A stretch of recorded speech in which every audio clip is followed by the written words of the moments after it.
Start by taking a nice deep breath and letting it out.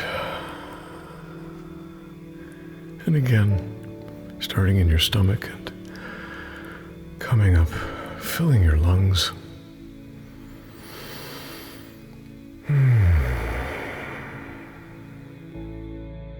Just feeling that release of tension in your neck and shoulders,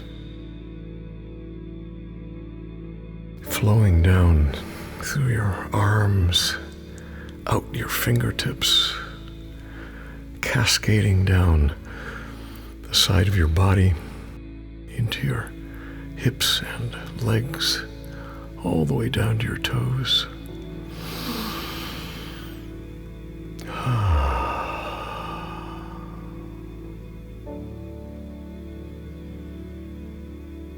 And just notice any vibration that has occurred from breathing.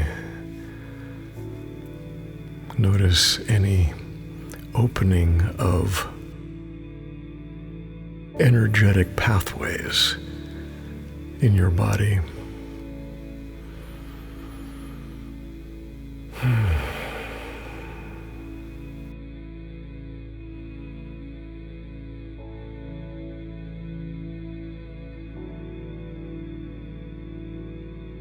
And from this place of groundedness,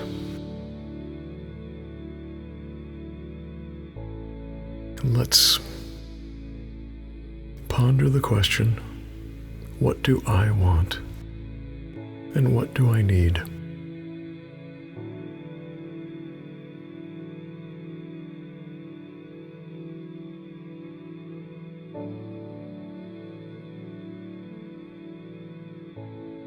Those of us who grew up in homes where a caregiver crossed boundaries and set up a relationship in which we had to do something or be something to be accepted, to be loved.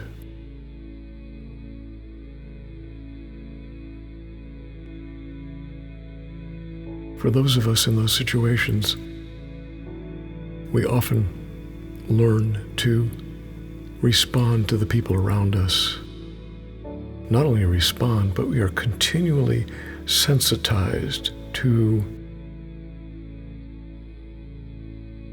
signals they give off.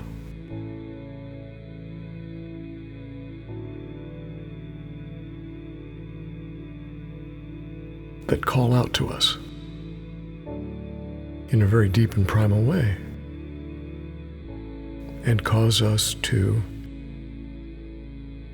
adjust our choices and our behaviors, our entire lives to meet the needs of those other people. Sometimes they are genuine needs of other people, and sometimes we make them up.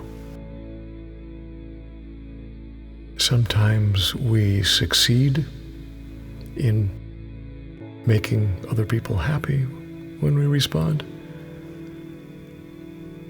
Sometimes we don't.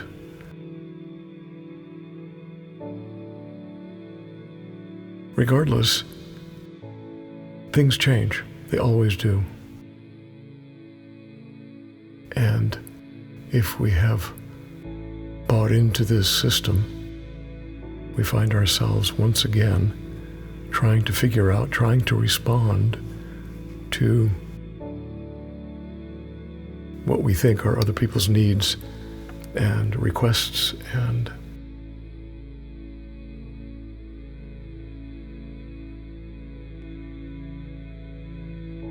thus the expression people pleaser. Now, the irony is that a lot of us become so good at this that we enjoy great success. We are able to keep up and adjust and change and accommodate so successfully and so rapidly that we are known for our, quote, service, unquote. Many great and successful people in this world were people pleasers.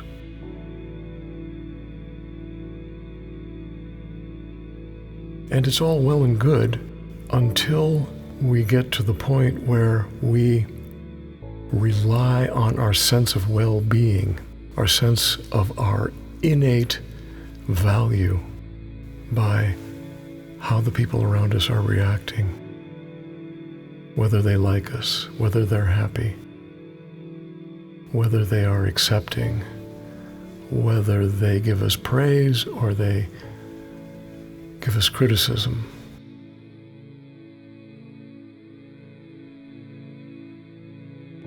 And so we people pleasers who look to evolve come to a reckoning in our lives at some point where we must get clarity about where my needs end and the other person's begins. And we must also begin to put ourselves, our own self-care, first. Make ourselves a priority. Now, again, this is not to criticize those who serve others.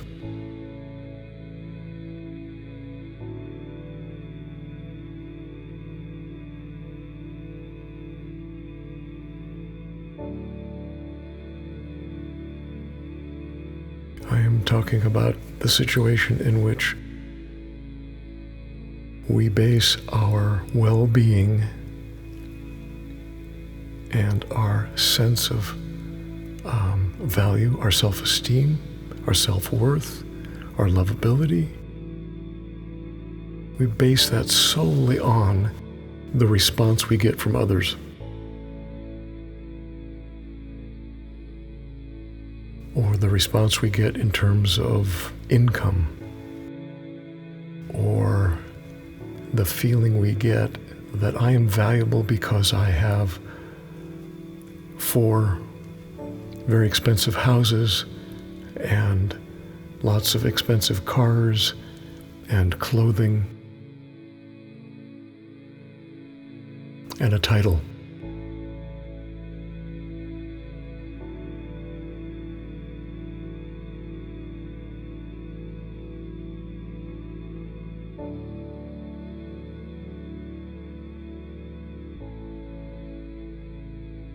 And it's often at that point when we've experienced lots of successes in the material world that we come to recognize there's something missing. There's an emptiness inside of me.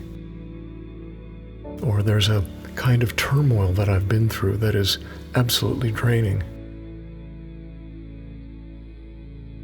And for we people pleasers, we codependents, this is also known as codependency.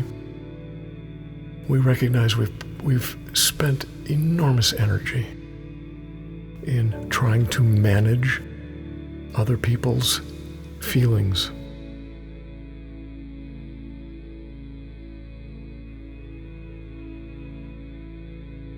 And we realize it has to stop.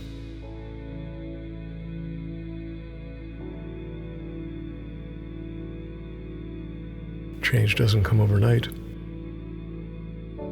It comes as a result of a series of choices that are self-honoring.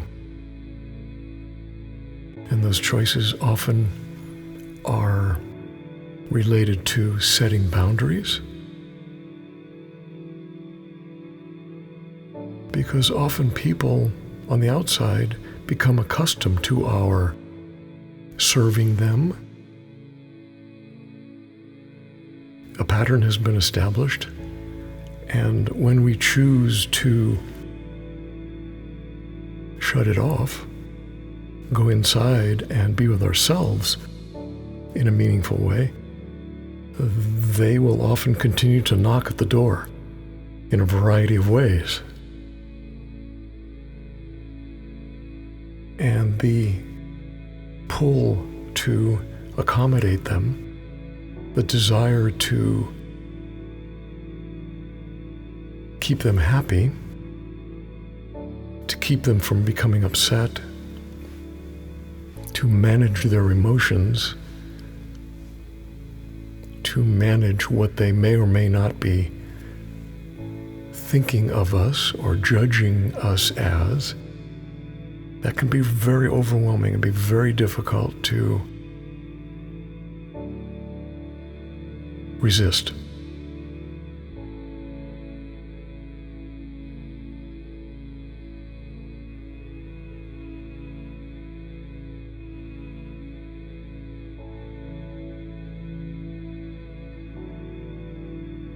In the inner child model,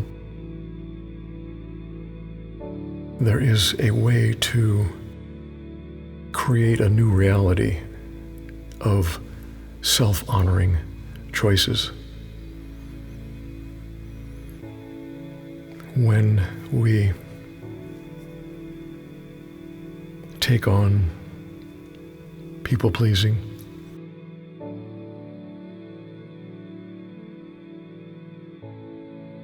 we sacrifice our relationship with ourself. And if we picture that in terms of an inner child, the little one inside of us who is abandoned in that situation, for year after year after year, the opportunity to heal comes in connecting with that part of ourself that has needs and wants and has been ignored and abandoned in the form of a child, and to daily check in and say, what do you need? What do you want? What's going on with you? What are you fearful of? How are you? What is it that's upsetting you about our relationship with people on the outside? And invariably, the little child within us is the representative of our people-pleasing. She is so concerned with life on the outside, with people on the outside, with getting her sense of well-being, getting her self-esteem met, getting her value as a human being grounded in the world outside. That her needs and wants become exclusively that. She doesn't have a chance to relax and be free.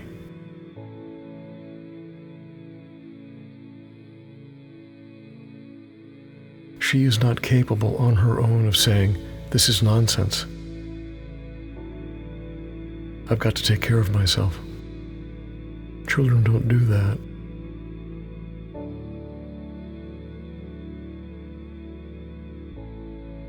We all have not only this child aspect, we have a loving, grown-up, capable adult aspect.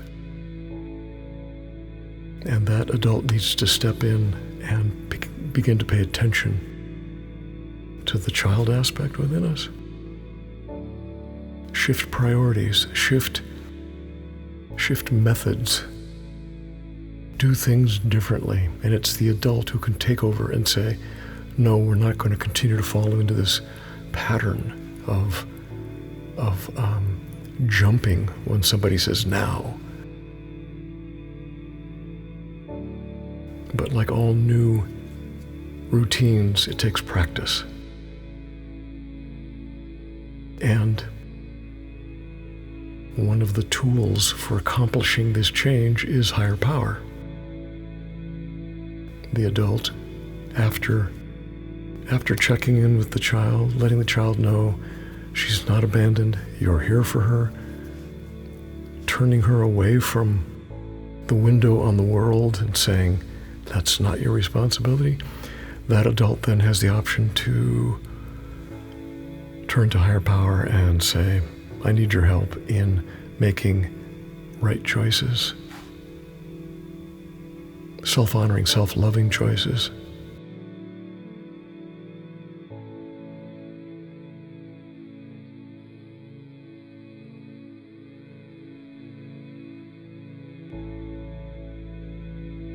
Every upset is an opportunity to practice this. Every time our peace is disturbed, we can look at it as, okay, my little one inside is upset. And for we people pleasers, it is often related to how someone is reacting to us, or how we perceive someone is reacting to us, or what they're thinking about us or feeling about us.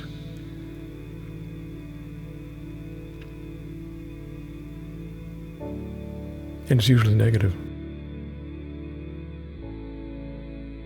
So in that moment of upset,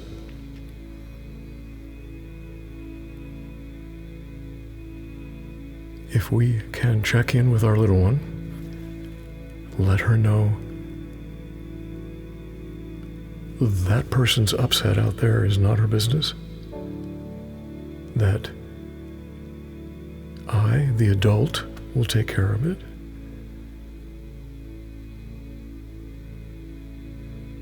We're able to be more centered and make choices that are self-honoring, rather than choices that perpetuate the unhealthy people-pleasing.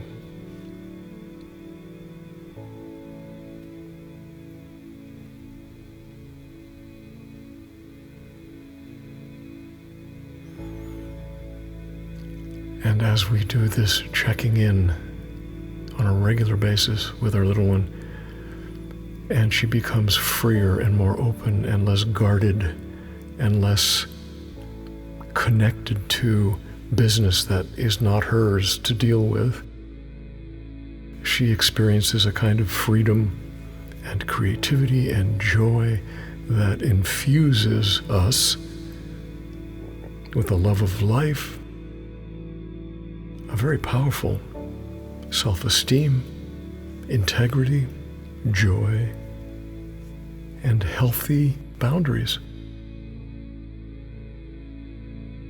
And we begin to get clarity about what we want, what we need,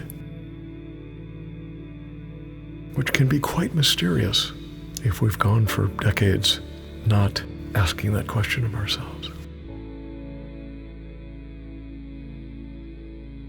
So I would like to leave you with possibilities for taking action. I've talked about inner child work here, and the best known expert in this field is Dr. Margaret Paul. She wrote the book Inner Bonding and has a lot of content online, workshops you can take. And this can be a powerful way to enter into this new relationship with yourself of understanding what you need and want and finding the peace of mind to behave differently. Choose one of your closest friends, someone who will give you honest feedback, and ask this friend, what makes me unique?